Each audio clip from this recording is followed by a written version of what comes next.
Bienvenidos a que revisemos juntos la agenda económica de este martes acá en CNN Chile, que comenzamos con el siguiente concepto: desequilibrio fiscal.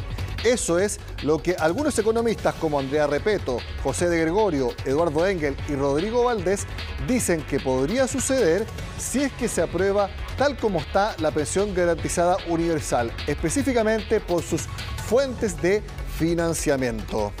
Por el contrario, el ministro de Hacienda señala que sí existe el sustento financiero para aprobarlo, de una iniciativa que, recordemos, ya fue aprobada por la Comisión de Hacienda de la Cámara de Diputados. Este debate sobre un posible desequilibrio fiscal ya entró de lleno en la arena política. Lo presentó con todo el optimismo y hasta el momento todo parecía ir bien con la pensión garantizada universal, pero a menos de una semana de su votación, desde el equipo del presidente electo encendieron las alertas. Los ingresos permanentes los establece de manera bastante insuficiente y en otro proyecto, por lo tanto, si es que queremos ser responsables fiscalmente, esto tiene que discutirse con una reforma tributaria sobre la mesa. El llamado que hacemos es al gobierno a dialogar sobre esto, porque si ellos tienen una legítima y real determinación de mejorar las pensiones de los chilenos y chilenas, nosotros también la tenemos, pero queremos hacerlo bien. La primera advertencia vino de 4 economistas, 2 de ellos integrantes del Consejo Asesor de Gabriel Boric, que cuestionan los 2 proyectos que conforman la PGU. En uno de ellos propone la creación del beneficio, en el otro la reducción de algunas extensiones tributarias como parte de su financiamiento. Esta es una estrategia peligrosa, ya que con alta probabilidad se aprobarán solamente los gastos. Es urgente fusionar ambos proyectos. Hubo varios proyectos de ley de mejora de pensiones que no avanzaron al Congreso y que tenían financiamiento. Ahí hay una parte importante. Además tenemos un proyecto de exenciones que nos da otra parte de financiamiento al reducirse estas exenciones. Y además hemos tenido muy buen crecimiento económico este año. El proyecto asegura financiamiento y la verdad es que en este momento no me referiría a eso, pero el proyecto es muy claro. Asegura las pensiones. El proyecto, que busca garantizar un ingreso de 185.000 pesos mensuales, ya se aprobó en la Comisión de Hacienda y la próxima semana se tiene que votar en la sala de la Cámara de Diputados, donde la discusión se ve cuesta arriba y las dudas también llegan al Senado. Nosotros le vamos a pedir con los senadores de la Comisión de Hacienda, la senadora Jimena Rincón y el senador Carlos Montes, al Consejo Fiscal Autónomo un informe para que se pronuncie respecto al mecanismo de financiamiento. A mí me parece bien sorprendente lo que está pasando.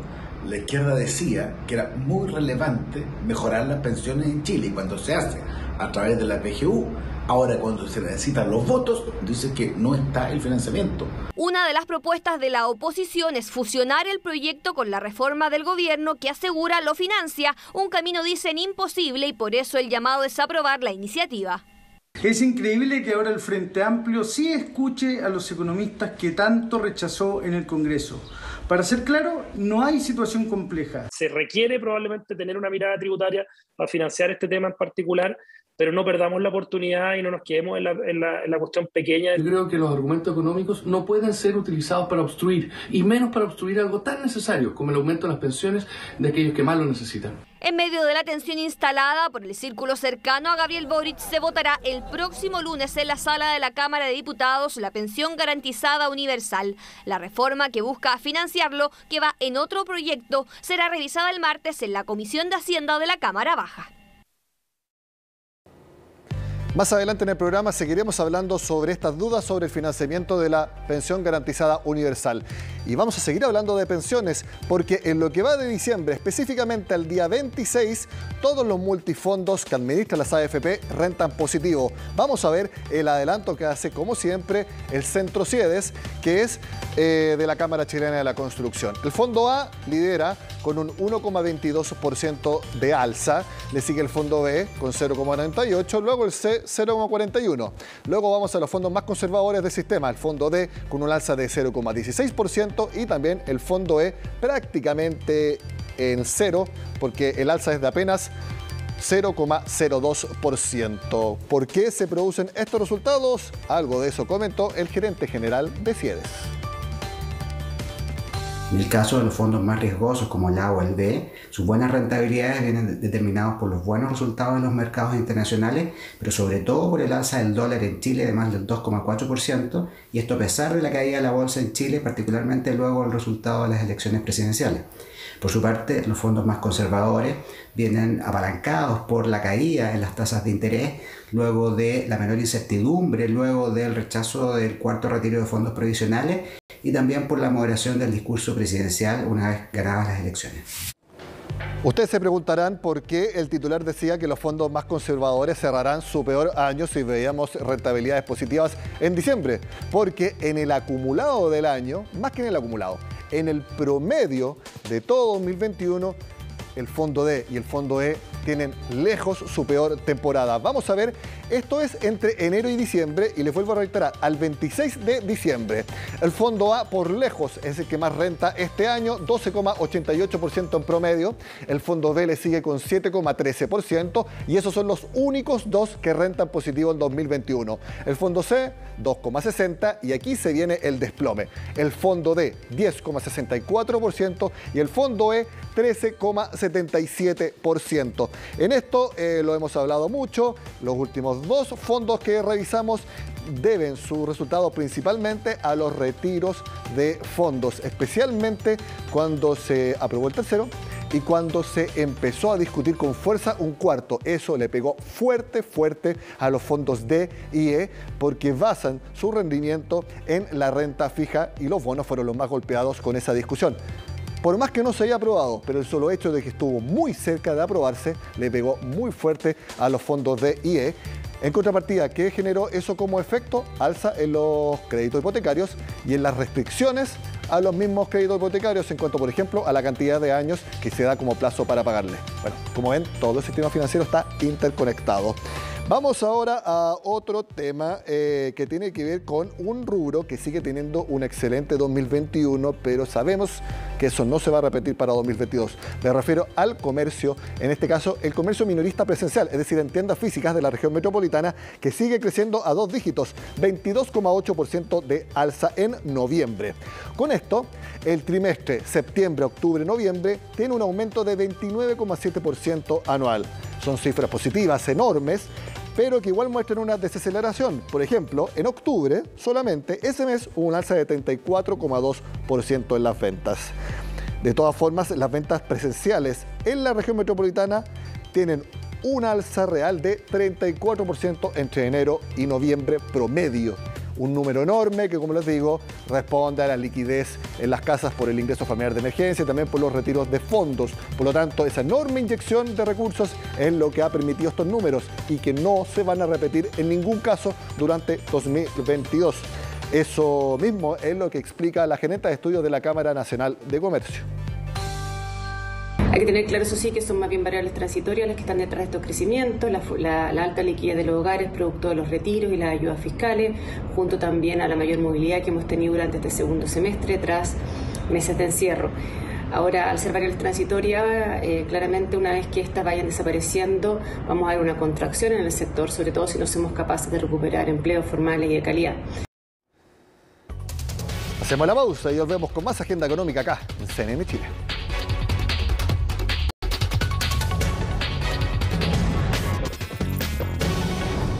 Vamos a profundizar ahora en agenda económica sobre las críticas que ha habido a la forma de financiar esta pensión garantizada universal. Tomamos contacto ahora con uno de los economistas que firmó la carta en el Mercurio precisamente con las dudas que hay sobre el proyecto que está en el Congreso. Lo vemos en pantalla al expresidente del Banco Central y decano de Economía y Negocios de la Universidad de Chile, José de Gregorio. Gracias por estar en agenda económica, José. Hola Nicolás, ¿cómo estás? Muy bien, vamos inmediatamente a los argumentos que ustedes tienen para tener dudas sobre cómo se financia el proyecto. Y uno de ellos es que ustedes creen que las holguras fiscales que proyecta Hacienda son demasiado auspiciosas y poco realistas. Si nos puede profundizar un poco más en eso. Bueno, lo primero, ya vamos derecho a eso. Lo que pasa es que las holguras se calculan con un conjunto de supuestos de crecimiento y cosas así. Este año hemos tenido nosotros un crecimiento elevado, ¿no es cierto? Y eso podría generar más holgura, pero por otra parte estamos con un déficit fiscal estructural de 4,4, lo que significa que la situación fiscal es bien estrecha, es bien difícil decir que a uno le sobra o que tiene espacio. La situación fiscal va a ser muy apretada. Y el argumento central que nosotros hacemos, más allá de los detalles, mira, aquí hay dos cosas por carril aparte. Un proyecto de impuestos, exenciones, que financiaría un tercio de esto, no sé, tomar la discusión sobre la holgura, que es algo que hay que discutir, y más además un menor aporte al Fondo de Reserva de Pensiones. Todo eso nosotros decimos, podemos tener un paquete financiero que se nos caiga, que no se aprueben las exenciones, por lo tanto vamos a tener no financiada la pensión garantizada universal. Lo que nosotros queremos y lo que nosotros planteamos es que debe asegurarse que va a haber gastos, si no, lo que seguimos haciendo es debilitar nuestras cuentas fiscales, que ya en el último par de años se han debilitado bastante. Sí, antes de pasar a ese esquema más político de Congreso, de que vayan juntas, para seguir en el tema del financiamiento, yo me acuerdo que cuando hace poco menos de un año, cuando se presentó la última reforma de pensiones, también se le criticó al gobierno que usó demasiado o se confió demasiado en las que podían ser las holguras fiscales. Entonces estamos viendo que puede estar cayendo en otro error, porque yo me acuerdo que corrigió eso el Ministerio de Hacienda en el anterior proyecto de hace casi un año. Sí, el proyecto viene con su informe financiero bastante completo, sí, hacen un muy buen trabajo en la dirección de presupuesto, algo bastante profesional, pero si tú miras lo que terminan, además, parte de esto y de esta holgura y de esto que se nos va ampliando, digamos, son el que se van acabando y nos va sobrando plata porque se está acabando las provisiones del sistema del antiguo sistema de pensiones. Sí. Pero todas esas cosas son conocidas. Entonces, eso no es que nosotros abrimos una nueva fuente de financiamiento. Estamos contando cosas que tenemos disponibles. No es que hay un nuevo financiamiento para esto. Y ahí es donde yo digo, mira, esto de apelar tanto a las holguras, que en muchos momentos es válido y uno tiene que hacerlo, de apelar tanto a la holgura, lo que termina haciendo es dejando proyectos con un financiamiento parcial o yo diría riesgoso de tener todo su financiamiento. Sí, porque, por ejemplo, el desvío de fondos de reserva de pensiones por ley se tiene que destinar entre 0,2 y 0,5% del PIB y el proyecto dice que en vez de destinar 0,2 se destine 0,1% al fondo de reserva de pensiones y el restante 0,1% del PIB vaya directamente a esta PGU. La verdad es que tampoco eso es un desvío muy importante como para que sea una fuente de desfinanciamiento tan grande. Aquí lo que ustedes apuntan a que depender de esta holgura... Eso no es financiamiento con ingresos, eso no es financiamiento con ingresos, no son ingresos nuevos. Es un recálculo que se hace. Se dice, mira, no es necesario aportar tanto, porque está cambiando. Lo que a mí me preocupa y que me motivó también mucho en la discusión que tuvimos para escribir esta carta es que nosotros estamos haciendo una reforma de pensiones parcial, la parte de transferencia social, pero no estamos haciendo nada con la reforma de pensiones grande que nos pueden requerir de nuevos esfuerzos fiscales. Entonces, es importante que Chile tenga una reforma de pensiones donde se cambie la tasa de cotización, va a haber toda una discusión sobre cuánto es ahorro individual, que ya dijo el presidente electo, ¿no es cierto?, que son 2/3 de lo que se cotice, cómo va a ser el esquema redistributivo, cómo se van a manejar los fondos, cuáles van a ser los aportes que van a haber y los seguros para gente que no ha podido cotizar. Todo eso puede requerir ingresos fiscales. Por lo tanto, lo que a mí me gustaría, yo sé que esperar los beneficios no es muy bueno y la pensión básica universal como idea es buena. El problema es si podemos financiarla y si eso nos deja espacio para un montón de otras cosas sociales que tenemos que hacer y además que nosotros tenemos que generar un incentivo a que el Congreso, y esto es como efectivamente como tú dices, como una visión de estrategia legislativa o de política pública, y que nosotros deberíamos tener un sistema en el cual el Congreso apruebe de una vez por todas una reforma de pensiones. La presidenta Bachelet presentó una, la perdió incluso con votos de su coalición. Después presenta el presidente Piñera uno, se arregla, no llegan a acuerdo y no tenemos reforma de pensiones. Llevamos más de 6 años en esto. Y si hubiéramos aprobado una reforma de pensiones hace 6 años, hoy día ya estaríamos con tasa de cotización razonable. Entonces hoy día vamos por el camino más fácil, que es decir, vamos con la transferencia. Con el financiamiento no ha ayudado. Ese es el punto que quisiera ir precisamente al argumento político y de esquema de tramitación que ustedes mencionan, porque parece de toda lógica que si se van a hacer aumentos a la pensión, en este caso garantizada universal, y eso requiera financiamiento adicional, que vayan juntos, no que vayan por carriles separados, porque como ustedes criticaban, uno se puede quedar estancado y se aprueba solamente el de mayor gasto. Pero también eso mismo se le pedía al gobierno hace algunos meses, que no fuera todo junto, sino que primero vayamos por aprobar el aumento en las pensiones. Entonces, en algún momento, lo que se le pedía, ahora se le criticaba. Entonces, eso también enreda un poco el avance en algo que usted mismo dice, mejoras a las pensiones, porque eso no hay avance nunca, siempre se queda en la discusión política. Entonces, independiente del mecanismo que se usa, siempre estamos quedándonos en lo mismo. Yo no me hago cargo de lo que dijo un político hace 6 meses y lo que dijo ahora. Es bastante variable en general. Eso lo debería juzgar la ciudadanía. Efectivamente dice, mira, vamos juntos, pagámonos separados, apurémonos con esto. Vinieron elecciones donde los ofertones fueron sumamente importantes. Pero te voy a dar un ejemplo y te voy a decir una cosa mientras conversábamos que he tenido siempre como en esta idea de que tenemos que ir financiando. Chile tiene un montón de necesidades. El presidente electo tiene un programa bastante ambicioso desde el punto de vista de transferencias sociales y de apoyo a las familias que más lo necesitan, pero va a tener que priorizar y va a tener además que conseguir los ingresos. Es muy fácil tener, por ejemplo, una pensión garantizada, digamos, de 200.000 pesos y que la próxima elección los candidatos empiecen a competir por quién va a llegar más arriba. Entonces uno dice, mira, yo voy a subirla a 300.000 pesos. Total, después discutirán cómo lo hacen. Es importante que en esas discusiones traigamos amarrado el tema presupuestario. Chile, su situación fiscal se ha debilitado muchísimo en los últimos 2 años.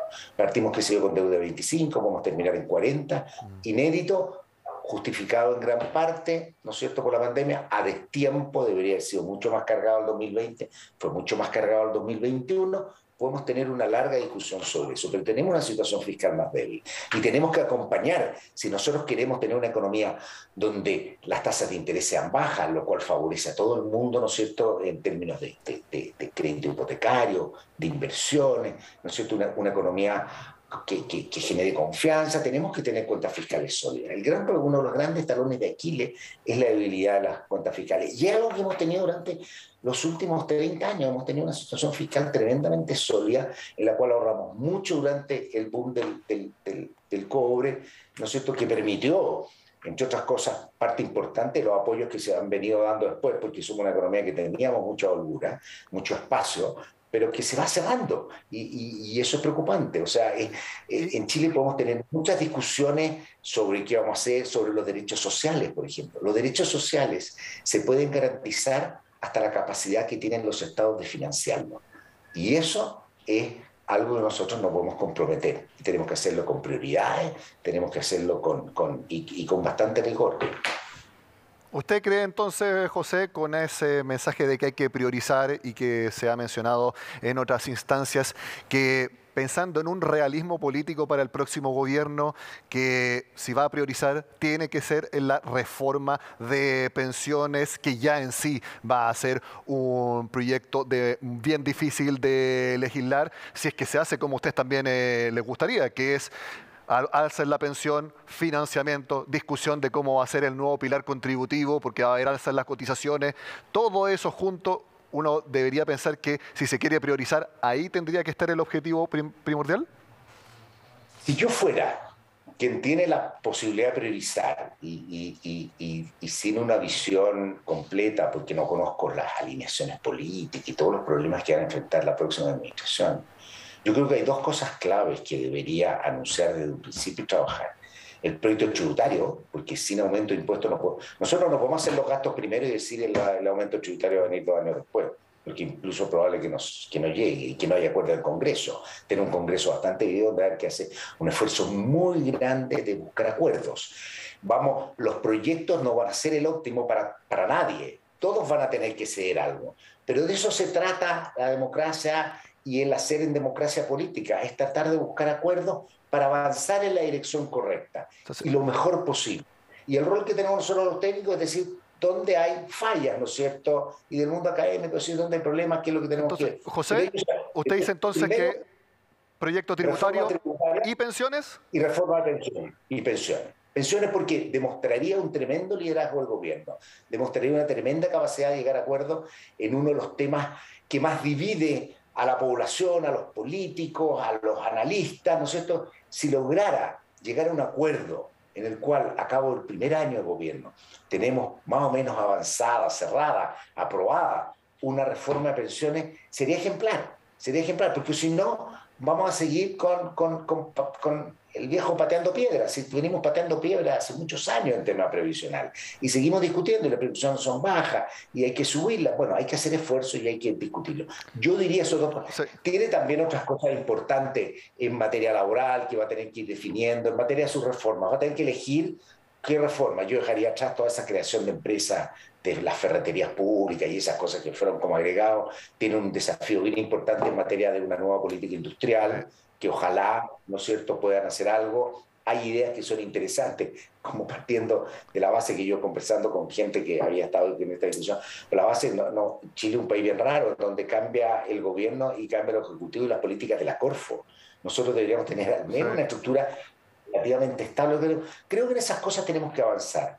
Creo que hay buenas ideas, creo que hay ideas malas, pero ahí es donde priorizamos. Ojalá dejemos las cosas malas y las cosas que nos puedan unir, que podamos llegar a acuerdos y avanzar para tener un mejor país, siempre bienvenido. José, me quedan 30 segundos para la última pregunta. Independiente de cuándo se nombre al nuevo ministro o ministra de Hacienda, si es en una semana, si es en 2, si es en 3, ¿usted tiene confianza en que la persona que se elija va a ser la idónea para el puesto?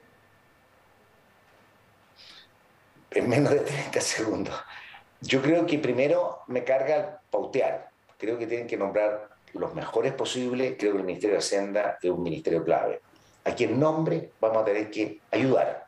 Como siempre una ayuda, a veces con crítica. Yo creo que hoy día el Ministerio de Hacienda está muy contento con lo que dijimos, pero normalmente nuestra o mi manera de aproximarme a esto es ayudar cuando haya ideas buenas y levantar cuestionamientos, y ya sea público o privado, cuando no hay buena idea, y lo que tenemos que hacer es colaborar. Yo creo que lo peor, Chile se ha polarizado, lo que dice uno es malo, lo que digo mi lado es lo bueno. Yo creo que tenemos que entender un poquito, ser un poquito más flexibles y apoyar a que le vaya bien al gobierno. Eso es como lo que deberíamos hacer con todos los gobiernos, ¿no es cierto? Ayudar a que terminen. Perfecto. Y que hagan las cosas. José de Gregorio, expresidente del Banco Central, como siempre, gracias por estar en Agenda Económica. Que esté muy bien. Mucho gusto de haber hablado contigo y con quienes nos están escuchando. De esta manera terminamos la Agenda Económica de este martes. Sigan con nosotros acá en CNN Chile.